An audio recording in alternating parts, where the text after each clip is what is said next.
reka tubasuhuze twongera kubaha ikaze abakunzi mwese ba channel yacu. Uyu munsi tugiye kurebera hamwe zimwe mu nzu za mbere muri Afurika zubakishijwe amafaranga menshi cyane.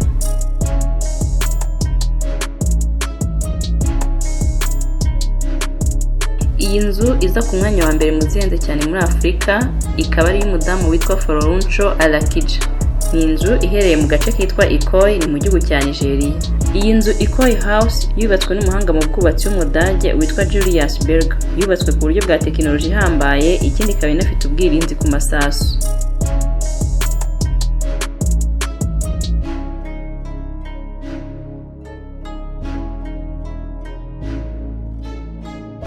Ku mwanya wa kabiri haza Casablanca Villa iherereye ahitwa Cape Town ni mu gihugu cya Afurika y'Epfo. Casablanca Villa niyo nzu ya mbere ihenze cyane muri Afurika y'Epfo, ikaza ku mwanya wa kabiri muri Afurika. Yubatswe ahitwa Cambay i Cape Town mu gihugu cya Afurika y'Epfo. Iyi nzu nayo yubakishijwe tekinoloji ihambaye ku buryo n'amatoilette arimo nta nzugi agira, ahubwo iyo ugiye kuyikoresha hari aho ukora ubundi ukureba ntagire icyo abona. Iyi nzu ifite agaciro ka miliyoni 35 z'amadolari y'Amerika, ni ukuvuga asaga miliyari 35 z'amafaranga y'u Rwanda. Ifite ibyumba 8, ubwiherero 13, parikingi yakira imodoka 14.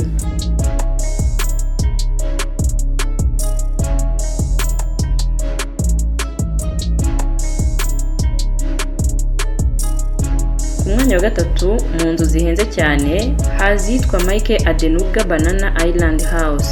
Iyi nzu iri ku mwanya wa gatatu mu zihenze cyane muri Afurika. Niyo umuherwe w'umunyanigeria Mike Adenuga ufite umutungo ubarirwa muri biliyoni 4.1 z'amadolari y'Amanyamerika.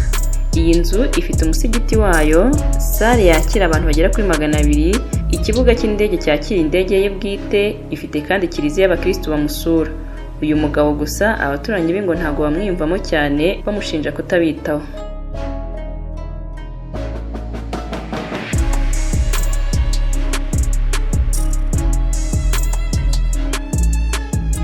Umwanya wa kane mu nzu zihenze cyane ku mugabane wa Afurika ni ya Aliko Dangote, umuherwe wa mbere muri Afurika.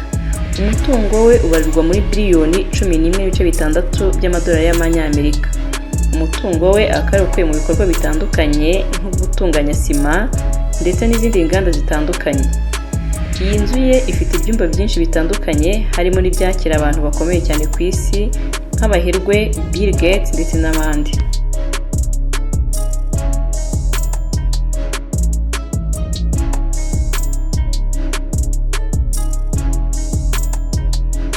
Ku mwanya wa gatanu mu nzu zihenze cyane ku mugabane wa Afurika hari House Fresnay, inzu iherereye i Cape Town mu gihugu cya Afurika y'Epfo, ikaba yitegeye inyanja ya Atlantika. Iyi nzu ifite ibyumba 7, sale yo kwakiramo abantu, sale ya siporo, amagaraje 3 ndetse na parikingi yo ku ruhande yakira imodoka zigera kuri 7. Patrice Motsepe House ni inzu iherereye Cape Town. Iyi nzu ni y'umukire wa mbere muri Afurika y'Epfo, Patrice Motsepe. Umutungo we akaba ukuye mu gukora cyane, kuko urebye ahereye ku busa agenda azamuka. Umutungo we ukaba ubarirwa kuri biliyoni 1.8 by'amadolari y'Amanyamerika. Ibikorwa byamugejejeho harimo ubucukuzi bw'amabuye y'agaciro, ku buryo mu mwaka wa 2008 yabaye umunyafurika wa mbere ugiye ku rutonde rwa Forbes rw'abaherwe cyane ku isi. Iyi nzu ye ifite agaciro ka miliyoni 8 z'amadolari y'Amanyamerika, ni ukuvuga hafi miliyari 8 z'amafaranga y'u Rwanda. Iherereye Cape Town, ni nayo abanamo n'umuryango we. Ifite ibyumba 6, pisine, ikibuga cyakira imikino itandukanye.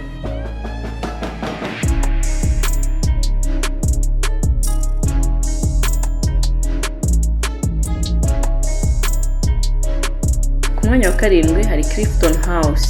Ni inzu nayo iherereye Cape Town mu gihugu cya Afurika y'Epfo. Ifite agaciro k'amadolari y'Amanyamerika agera kuri miliyoni 7.